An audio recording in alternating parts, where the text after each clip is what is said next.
Hello, everybody. Welcome to this wonderful broadcast of The Next Chair. I'm the host, Blair Taylor, and we are coming to you live from ASU in Los Angeles. ASU has some great campuses in LA, and I am proud that we are now sponsoring and putting forth a series called The Next Chair, and it's all about leadership. It's all about where are we on the leadership continuum as a nation?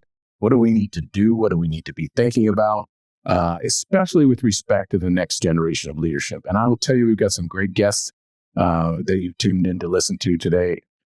Two of them are in the studio with us now. We're going to do this every couple of weeks, and we're going to have wonderful guests come in and speak to you about some of the topics that are of most urgent concern to this nation. Today's topic is, where are leaders? What's happening? Well, are we in a leadership void right now? Do we need to be thinking about this totally differently? And the two guests that I have here in the studio, whom I'm going to introduce to you in a moment, are going to be joined by, at the tail end of the show, by two ASU students, two incredible ASU students who are going to speak to their perspective, both about what they've heard and about their own views on leadership and where this nation should be going. So this is really an intergenerational opportunity. And we're looking at this from all different angles. We want to see what those who've been through leadership roles for the last 30, 40 years, those who've been in more recent leadership roles in the last couple of decades, and those who are the emerging leaders in the 21st century. So an exciting series and an exciting event today. I want to get started by introducing two very special guests who are in the studio with me today, Mr. Greg Jones and Mr. Jeffrey Wallace. And I'll tell you, I've known these two gentlemen, I don't know. I don't even want to try to roll back a clock. It's been a long time. Let me put it to you that way. But these two gentlemen have done incredible. Greg is the retired president of State Farm, ran the State Farm business for all of California, and was a mentor of mine, quite frankly, and still is. And I'm just thrilled and elated to have him in the studio with us today. Jeff had worked with me for many, many years. And now runs an organization that I helped launch years ago called LeadersUp. Jeff is the president and CEO of LeadersUp, which is a nonprofit organization that does incredible work with companies and with nonprofits here in the state of California. And so welcome, both of you, to the studio, and thank you for joining me today and joining our audience to talk about this topic of leadership. Now, look, we've got all kinds of problems in this country. Let's just be honest. This is an era that those of us who've been around for a while, I don't know that we've seen the likes of it, to be honest with you. We've got, all kinds of economic issues. We've got homelessness in our city that's out of control. We've got issues around the federal government being shut down right now, which is a whole nother topic. There's just a lot of issues that leaders are trying to grapple with. So my first question is just about a broad question. What are some of the qualities that you think we may need to address some of these serious issues that we have and that we face as a nation? So, Greg, let me start with you on that question. Okay, Blair, that's a good question, and you're right. Today is a period kind of urgency in terms of leadership. And, there's so many leadership capabilities that people have and people need. I guess if I were just to narrow it down to a couple of things that I've observed and where I think we are today. First of all, I think most people would agree that maybe one of the most important leadership qualities that we need today is integrity. Mm-hmm. Integrity kind of rises to the top of the list because it really is about trust and credibility. Yeah. And we need leaders who we can entrust. We need leaders who we feel have credibility on the issues, the capability to lead us in the direction that we want to go. Mm-hmm. And so there's probably nothing that is more important than that. Mm-hmm. Now, having said that, Blair, I've been around a lot of great leaders. I've had the opportunity to know many great leaders and observe, and you are one of them, by the way. Thank you, sir. And but I was thinking about this the other day. What is the most dominant leadership quality that I've observed? And of course, all the people that I know, they're all different. They all have different, unique talents and abilities, that sort of thing. Mm-hmm. But here's one of the things I think: if there's anything that I've seen that the great leaders that I've had the opportunity to be around share in common. Mm-hmm. And I do believe it's still needed today. The real great leaders that I know have this thing in common. That is, they have the ability to see things in people that they can't see in themselves. Mm-hmm. They have the ability to believe more in people than they believe in themselves. Mm-hmm. And that's, just a quality that I think goes unnoticed too often.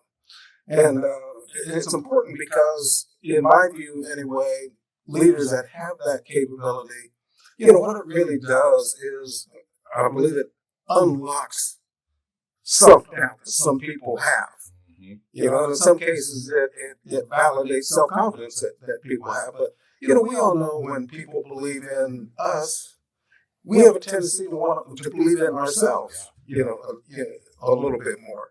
And so it allows people to visualize and actualize their capabilities. And so people that have that kind of quality, it creates avenues that brings out the best in people. That's what all of us are looking for who are in leadership. Greg, I love that. I really mean that. That is a fantastic response. And I want to put a pin in the question that I'm going to come back to for both of you, which is, can those qualities be taught, or are they sort of more innate in your experience? Yeah, I want you to think about that while we go to Jeffrey. And Jeff, tell us what your thoughts are on what are the qualities that are needed today. I mean, you're on the ground. You're working with a lot of next generation leaders, and in some ways you are one of them. So tell us what your perspective is, Jeffrey. Blair, given the complexities of the world and our country, even our communities that we live in right now, being able to navigate those complexities with a level of certainty and foundation is important. And one of the things that I've really valued in seeing a lot of leaders today that are most effective is their ability to really wield emotional intelligence. Emotional intelligence is all about, first of all, self-awareness, self-regulation. It's one of the things that can be headwinds in my life that trigger me, or tailwinds in my life that really stimulate my abilities to really flex my superpowers, right?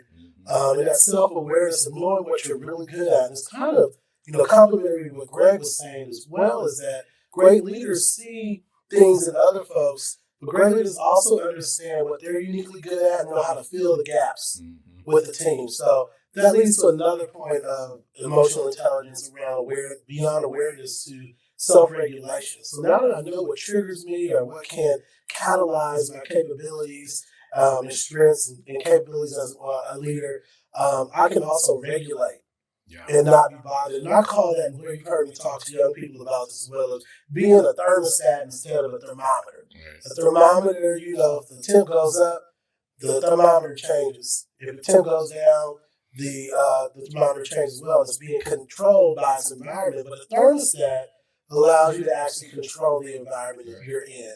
And emotional intelligence from a self-awareness and self-regulation standpoint really, I think, fortifies one's leadership capabilities to operate on the second dimension of emotional intelligence, which is social awareness and social regulation.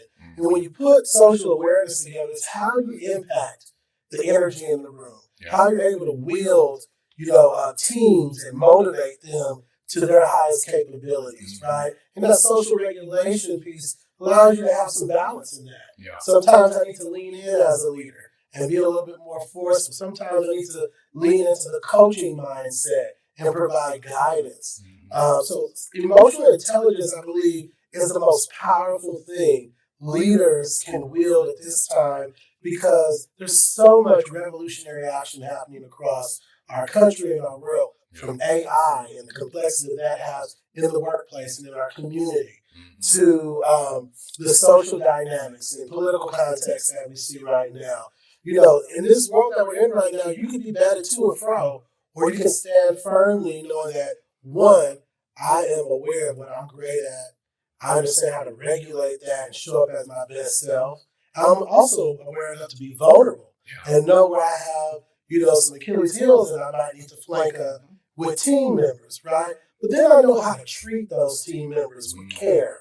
And most importantly, I think Bill Hook said it best, with love. And I think that's one of the major capabilities that leaders need to really flex is this love muscle, which is your own personal investment in your own or someone else's spiritual development. Yeah. And I think that's one of the things that right now leaders can really intertwine love with emotional intelligence and own who they are in the spaces that they're in.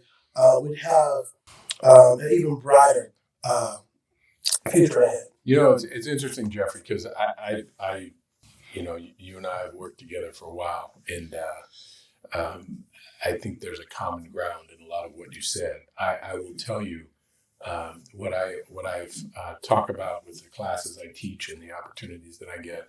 I often take people through the waiter test. Like, how do you treat the waiter? How do you treat the person who is considered in maybe a less prominent, a less hierarchical role than you? Because I can tell, I'm not going to hire you if you mistreat the waiter at the restaurant. Okay? And so a lot of what you're saying about sort of emotional intelligence, sort of EQ, if you will, is something that I think is all too often overlooked. People think about, how do I stack up my skills? How do I make myself as prominent as possible? And often that comes at the expense of other people. And what you don't realize is that's detracting from your ability to become a great leader. It's actually not helping you in the long run. So I really appreciate what you said. So let me just come back to you, Greg, and Jeff, both of you. Do you think that the qualities that you've talked about, are they teachable? I think in some ways they're innate. In some ways, they are teachable. And in some ways, you can learn those things through observation because, there are people, when you're coming up into leadership, one of the things you want to do is observe and emulate and see the kind of characteristics that successful people are exhibiting that maybe you want to embrace as well. Yeah. And so I don't think it's academic necessarily that you go to college to learn how to get to know people better and get to believe more in people than they believe themselves. I don't know that that's an academic exercise, but certainly, there are great leaders all around us that exhibit those kinds of characteristics, and you learn by observing. Yeah, Greg, you hit it on the head. I mean, that is something that's so important. Is like, let your ego shrink a little bit here. Understand that when you're around someone who exhibits the qualities, or quite frankly has exhibited a certain level of success that you're interested in, then, let's take some notes. I mean, in a literal and figurative sense, right? Like, don't be ashamed to ask that person questions, to get to know them, to understand what their experiences are. Because this notion of the self-made person is just a fallacy, right? Yeah, there's no such thing. Yeah, you're right. Yeah, this whole notion of being independent and not being in a collective is not how human beings were meant to operate in this earth. It's like, imagine back in the old days, like being out in the wilderness and you had to roam through the land in fear of being attacked by a mountain lion. You want to be back to back with somebody. That's why there's an important notion of community that's necessary for leadership development. And I agree with both you and Greg, Blair. Being curious is a critical element to being a great leader. And that curiosity being anchored into a growth mindset. Because you asked if this is teachable. The question is are you teachable? Right. Are you secure in who you are enough to understand that you can always grow? And great leaders never stop on this pathway or journey of growing and learning. I'm on a continuous path of growth and learning. When we launched LeadersUp, I'd never been a CEO before. So guess what I had to do? It wasn't just out of a book. Like, there was a Nonprofits for Dummies book that I could read. But I had to look at different executives and take different cues from mentors and sometimes be vulnerable and say, I don't know. I need some support and some help. And, I think the greatest leaders not only understand what they're great at and what they're not good at, but are curious and really maintain a commitment to, forget about being in the growth zone. You have the safe zone, you have the learning zone, you have the growth zone, but be on that growth edge where you are putting yourself out there so much from a vulnerability standpoint around what you want to learn and how you're committed to growing, and having that to be the leading element of your own self-awareness and character development. Yeah. And so that's this notion. We're going to be bringing some college students into this conversation in a moment, but that's this notion that, like, hey man, I went to college and now I'm done with my learning. Right? And it's like, no, I don't think so. You got a lifelong journey. And if you think about how fast things are changing today, right? You mentioned AI, Jeff, and what it's doing to revolutionize business, what it's doing to revolutionize education, society writ large, right? If you're not on top of that, if you're not staying aware, if you're not engaged on the way that things are shifting, you will be left behind. And it doesn't matter whether you've completed college or not. You have to be a lifelong learner, and you have to commit yourself to that if you want to be a leadership across eras, right? Because it's one thing to be a leader today. Hey, I got all this. I'm leading an organization. But can you sustain that for 5, 10, 20, 50 years, whatever it might be over the course of your career?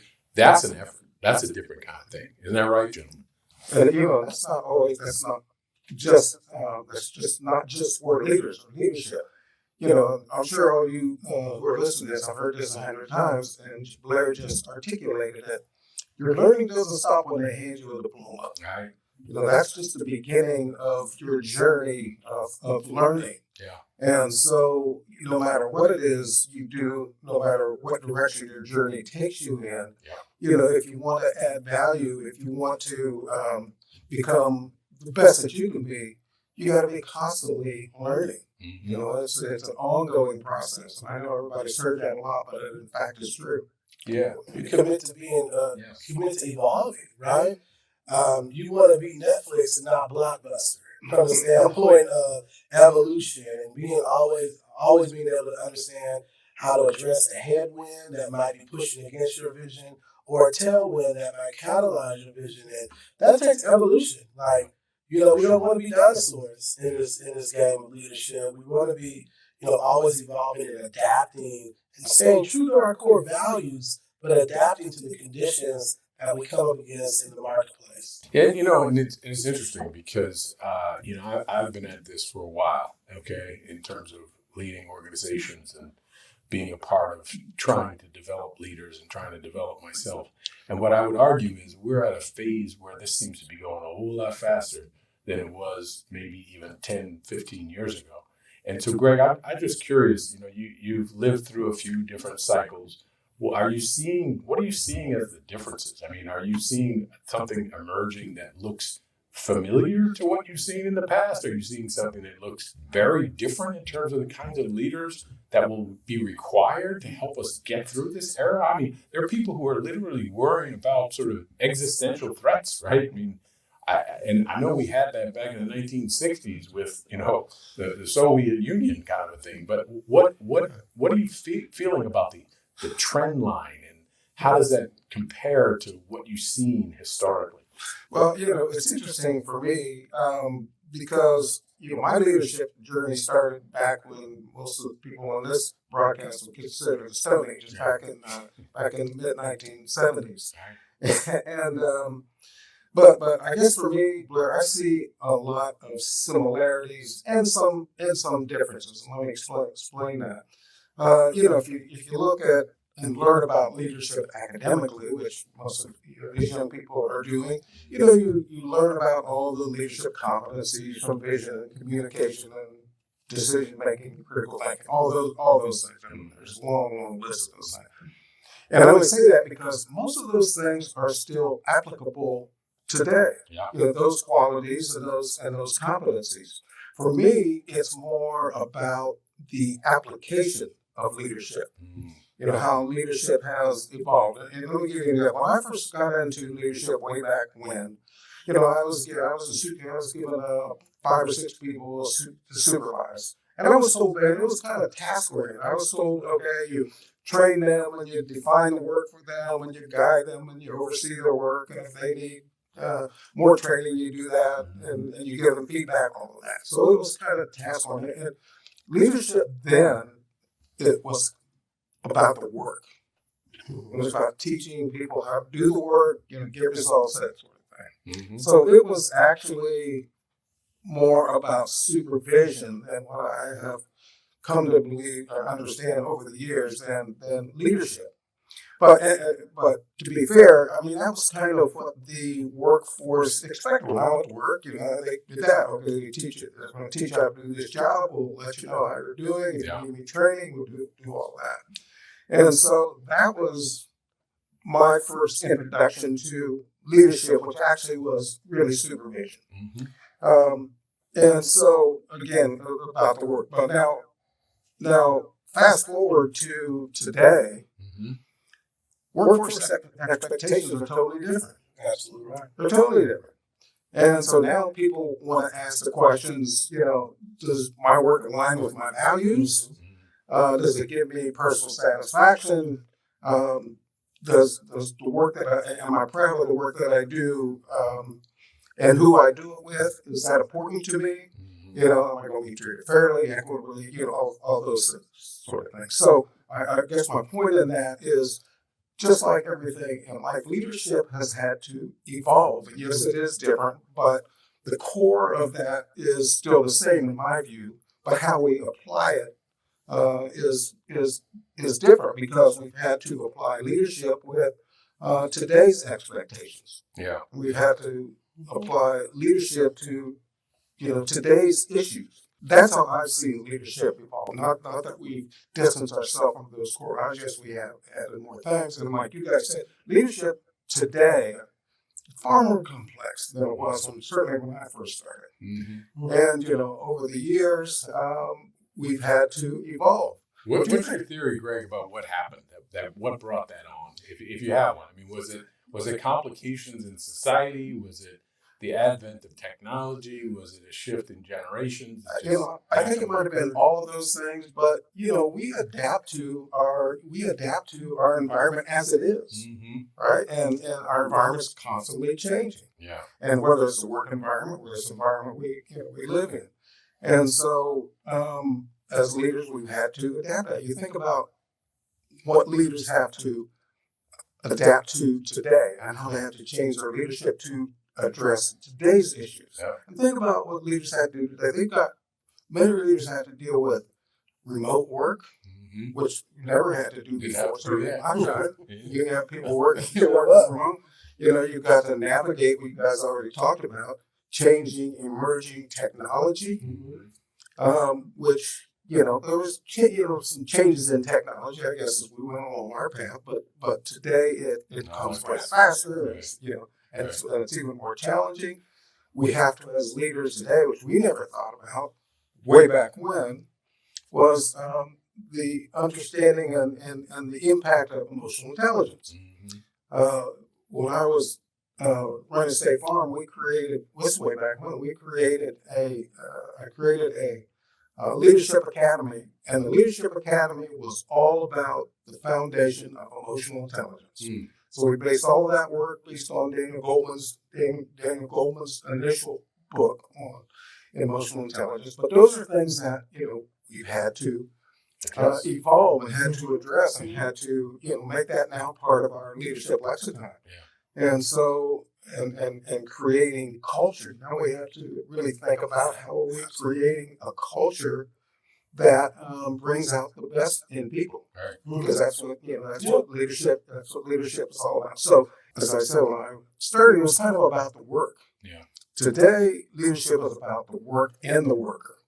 All those things have to be now integrated together. And the interesting thing is, if you don't do that, like let's say you're an organization that says, "Nah, we're going to stay with just the work," you're not going to survive. Absolutely. It's going to burn out. It's going to burn out. So Jeff, I want to come back to you because you're closer to this upcoming generation than Greg or I.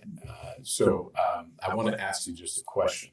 So there's a sentiment, and I hope nobody writes me any threatening letters after this, but there's a sentiment that this generation behind Greg's generation, my generation, maybe doesn't have the mental toughness, hasn't been put through the cauldron, or maybe just doesn't have the fire in the belly to take on the problems of today. I'm going to ask this question to the college students in a moment, but I'm just curious, what's your perspective on this next generation of leadership and the generation, because you're in between Greg and I. Okay, so you're in that part where you can look up forward and you can look backward as well. So tell us what your perspective is on the balance of your generation versus the generation ahead and the generation that's coming up now. Well, it's interesting that you bring that up, Blair, because as you know, I'm a millennial. Millennials were the largest generational cohort to enter the workforce in society since the baby boomers.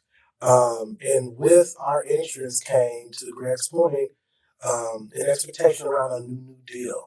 Remember back when the New Deal was initially formed, it was a deal between industry and workers that took us a little bit further in society. But this New Deal, from a leadership and worker perspective, and just young people in general, is that we are going to operate in a context where, to your point, Blair, everyone is treated with dignity and respect in honor of their identity. There's a much more expansive context of identity now in today's day and age, which is critical to Greg's point around creating an inclusive culture where everyone is seen, heard, and respected. So there's a decentralization of power when we realize, to each of our points, that it takes a team to really move a vision forward.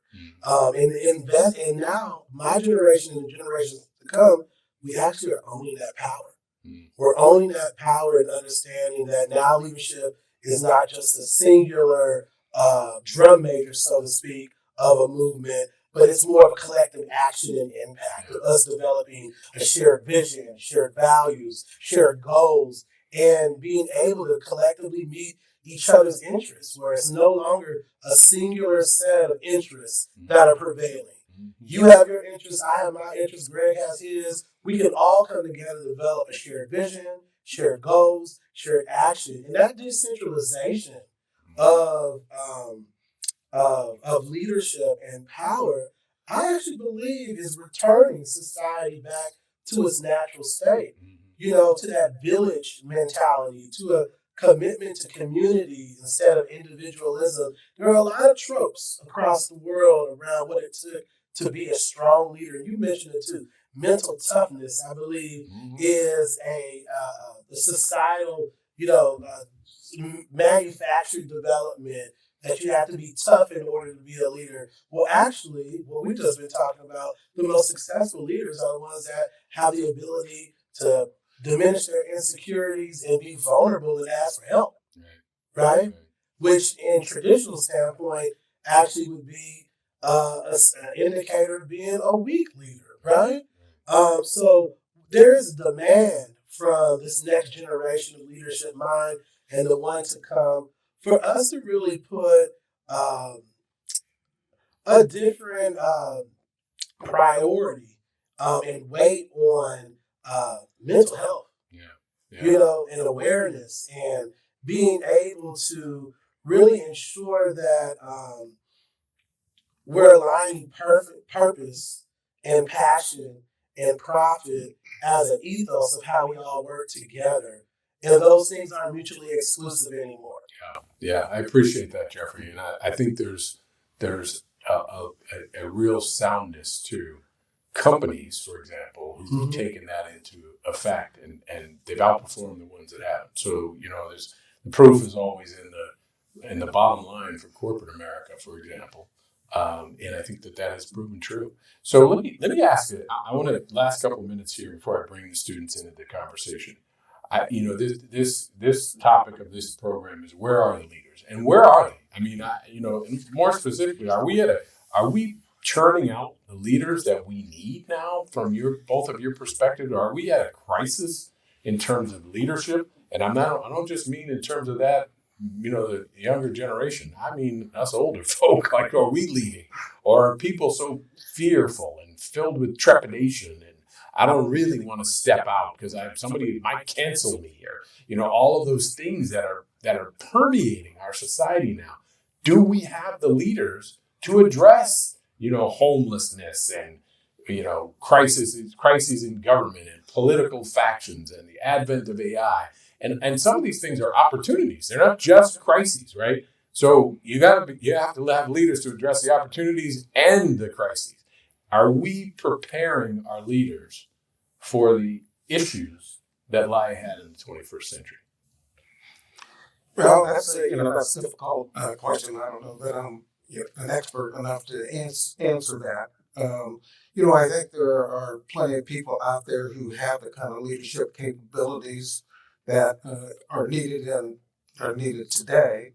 Some willing to step up, others not. And so I think that, frankly, is really the challenge that we have today. Is I guess I'm a little more focused on the next generation of leaders. My generation, people stepped up, took leadership roles. Some stepped away from that. But I don't get whether we're in Christ or not. I don't know. But I do know one thing. I do know that there's never been a time that we've needed true leadership more than we need it today. I think that's your premise. And I would say to the young people on this podcast, we need your talent. Yeah. That's the other thing that I know that we clearly need. But but I do think there are plenty of young people in this generation behind you and the generation behind you that certainly have the capabilities to be leaders and who need to and hopefully will become that next generation of leaders. But I think we have been, if we've been, in my generation, have been deficient in anything, I think it's really helping people understand what leadership is and what the rewards of leadership is and not getting people to understand why it is so critical and why it's so much needed. Because what leadership really is and what leadership really is all about is service. Mm-hmm. Absolutely. Leadership's about service and right in the wheelhouse, by the way, of your organization. Those of you who are listening, that's what you're about, is service. Yeah. And in my case, and on a corporate sense, it could be service to our customers, it's service to our communities, it's service to people in need, service to our nation. Mm-hmm. And so we've got to help people understand what leadership really is and what it's not, because we've led, I think, some people to believe that service is about, which is not. Service is not, or service leadership is not about money. It's not about title. It's not about position. It's not about influence. Those are parts of it, and those are things that maybe in some ways come with it. Too many people chase it, in my view. But those are the extrinsic things. Yeah. And the issue with that is those can go away. Yeah. Mm-hmm. Yeah. Leadership really is about the in my view, it's really about the intrinsic things. How much are you helping others? Mm-hmm. Are you helping others to achieve their dreams? Are you helping others to find the success that you have found and find the success that they're looking for? Yeah. And the good part about that is those are intrinsic things and they don't go away. Yeah. Yeah. And so we need people to understand, here, these are the real values of leadership. Mm-hmm. And so if that's something that, you can feel appeals to you, then leadership, is for you. And that's really what we need. And we get people focused on the real value of leadership, and that is service to others. Yeah. At the end of the day, it's all about helping other people succeed, helping other people achieve the things that they want to. That is so true. And if we had more of that, I think we'd be in better shape. Absolutely. Absolutely. I'm going to say that. Don't send me any letters. I got it. I'm not suggesting we have it today, because in many ways we don't.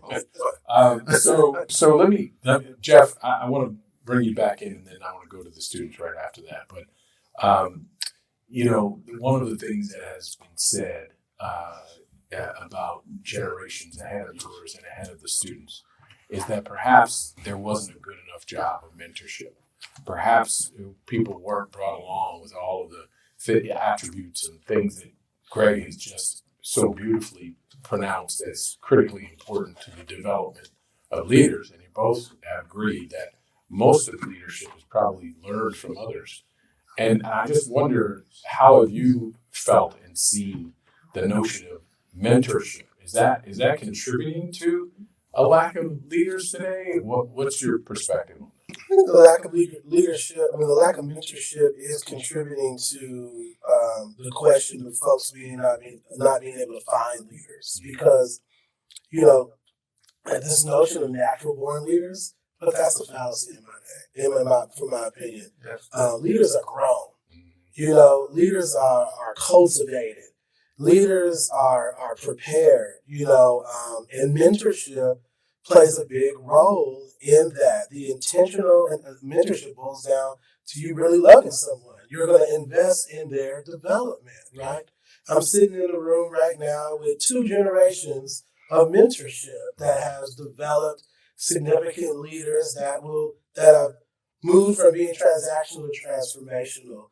And I believe one of the things that us as adults with the privilege of power really have to prioritize is building the infrastructure across our country and our world of mentorship and leadership development. Yeah. There needs to be a system that is really fine-tuned around seeing leadership in different walks of life, in different socioeconomic status.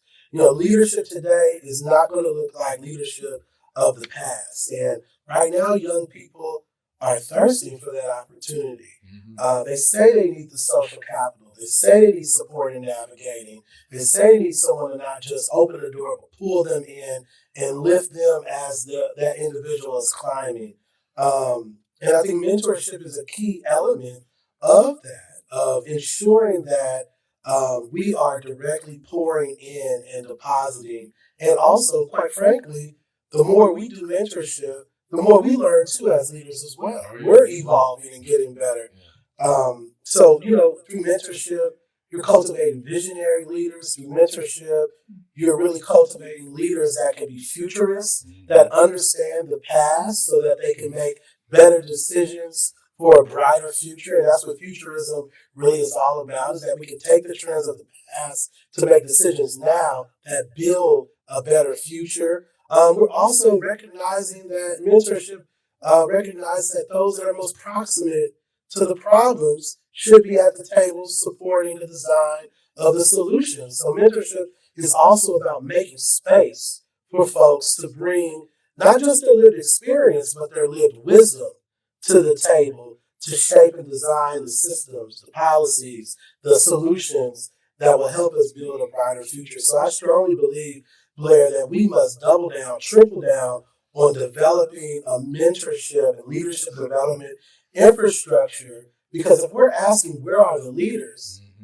that means that we're not doing our job. I agree with that. It's I 100% endorse that fact that in some ways, and I will raise my hand, I think my generation dropped the ball and got too focused on ourselves and advancing our own careers. And while there's a place for that, I'm not against it. There's also a need for you to look out for others who are coming behind you and ensure that they have a pathway that you were fortunate enough to get. So I think there's work to be done. It's never too late, okay? Mm-hmm. And speaking of being never too late, I'm going to bring in our students. I'm going to put on my headphones so I can hear these two wonderful people. First, I want you two to introduce yourselves and just tell us where in your journey of academics you are. And then I'm going to ask you a few questions about what you just heard. Neha, maybe you can start. Quick intro. Hi, everyone. My name is Neha Ravikumar. I am a sophomore at ASU studying philosophy on a pre-law track. Excellent. And I'm Luc LeBlanc. I'm a junior at ASU studying financial planning. And just like Neha, I'm going for a degree in leadership through ASU's NGSC. Excellent. NGSC stands for Next Generation Service Corps. Service Corps. Okay, so you all heard a lot about service. You heard a lot about the importance of looking out for others in leadership. You heard about love. You heard about concern. I mean, I loved everything I heard. I think some really big points that I got out of it were you always have to be learning and growing. You have to get used to being comfortable, being uncomfortable. That's the only way you're really going to improve. I mean, as we see now, you have AI. But 5 years ago, we had COVID. You always have to be adaptable, learning through, and being able to change up stuff. You see, even as a society as a whole, like you both talked about, companies, It used to be, okay, you go and you have this job, now you have it for life. Companies didn't have to really put an emphasis on their values. You didn't really have to agree with it.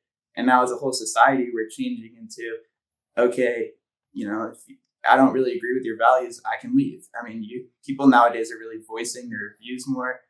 I think really a big thing was just being able to question the values that you have, that you possess, and seeing if that's something that correlates with what you're doing. I think that's a big point. Look, I love that. And Neha, you heard a little bit about just the notion of mentorship and somebody to be following so that you can develop. I don't think there's a leader out there who didn't follow somebody.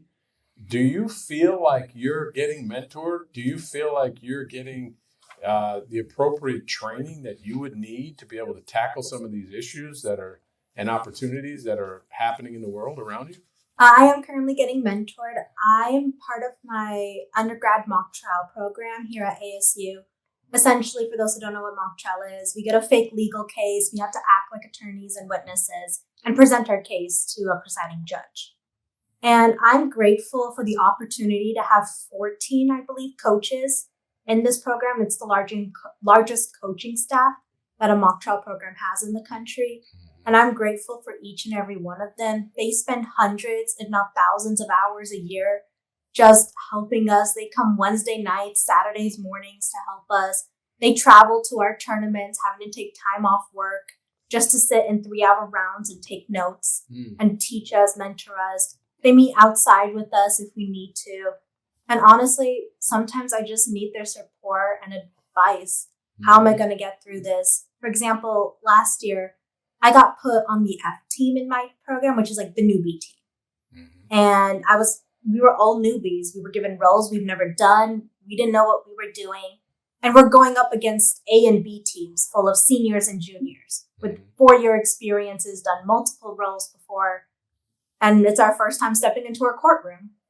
But because of my 2 wonderful coaches, we actually made history that year. We were the first F team to ever place top 6 in our regional tournament. We got into the championship round. And it wouldn't have been possible without the amount of support and advice I got from all of my coaches. Well, I'm thrilled that you're getting that level of support. And I think, knowing you as I do, you're well on your way, both of you, to being incredible leaders in the years ahead. And I think you're already establishing that now.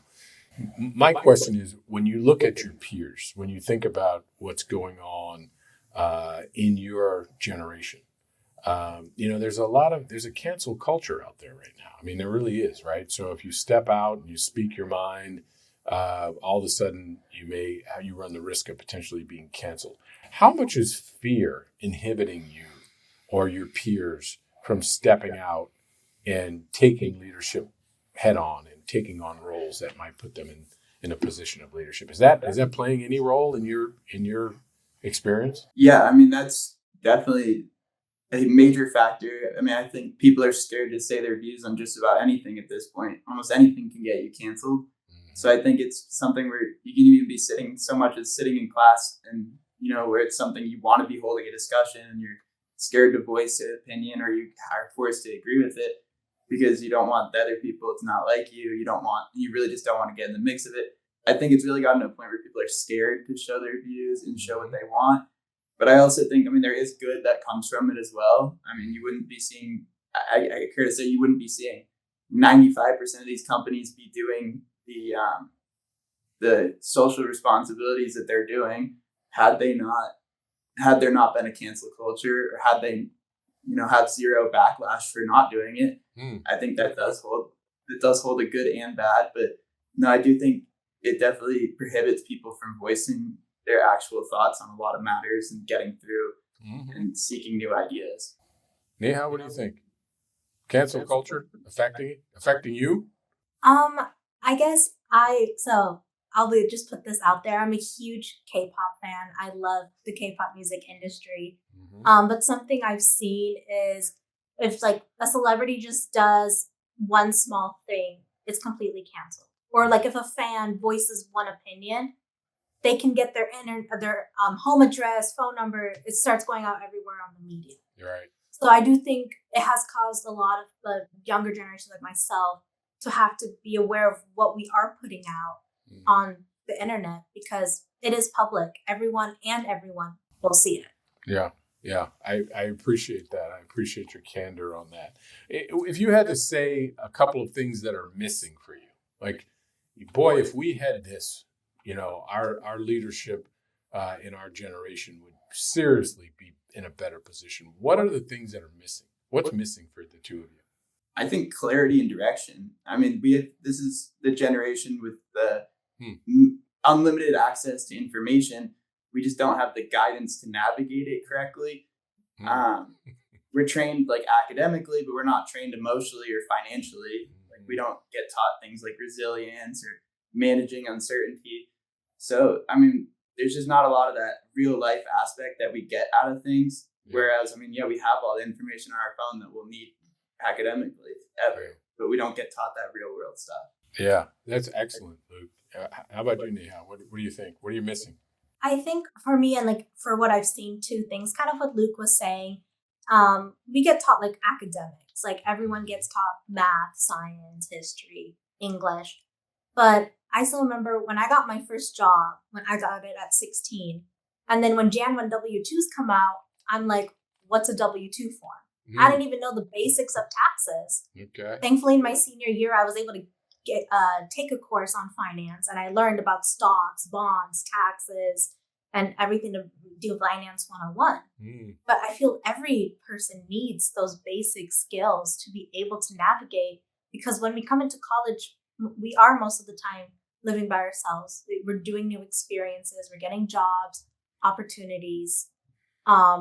So I think we need those skills. And in addition, I think bridging with the older generation and younger generation faster. Yeah. For example, ASU has a lot of like career fairs or like stuff like this where we can interact with the older generation. Yeah. But that's not really seen until college, I feel.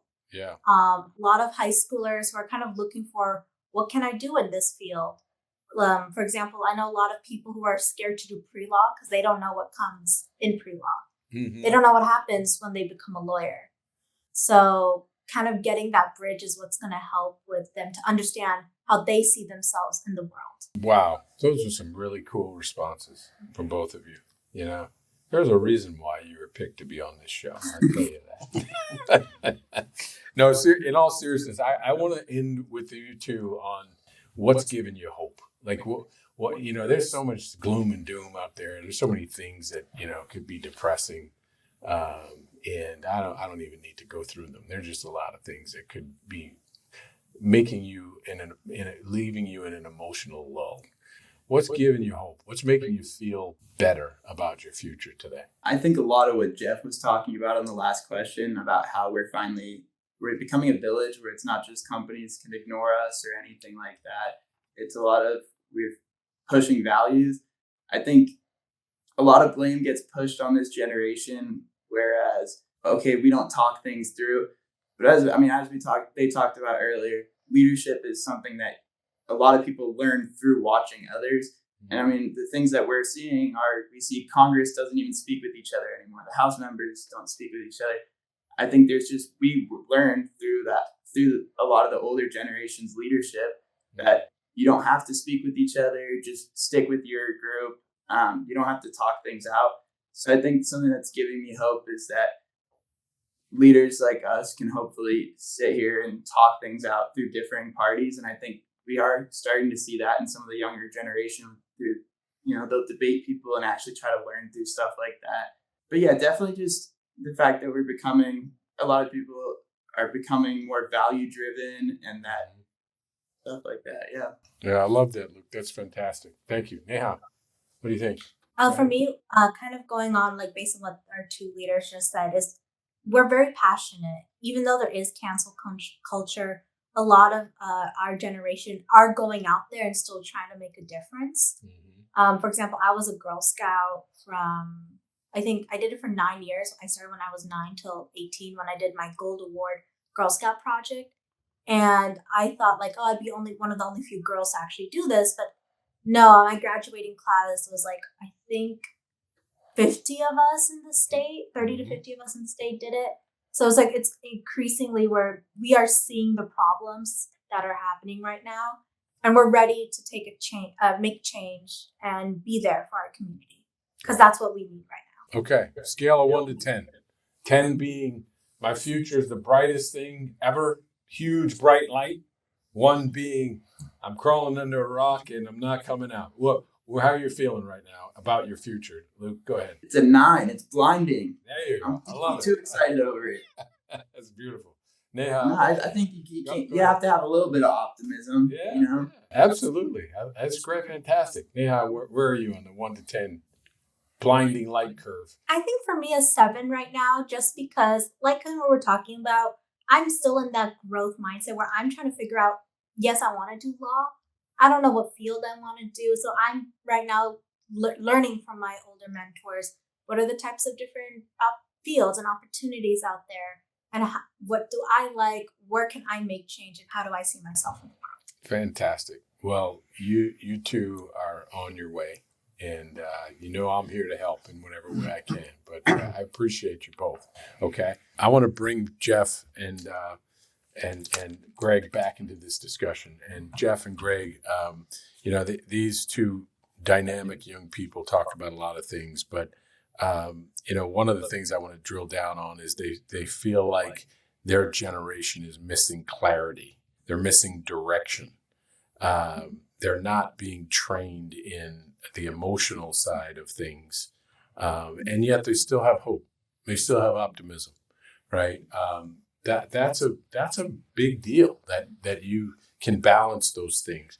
I wonder how, you react to this generation that's saying what they're missing, that they don't feel necessarily the greatest bridge all the time between the generations that in part the older generations have displayed some qualities like not communicating with each other and not corresponding in ways that you need to, not building a coalition.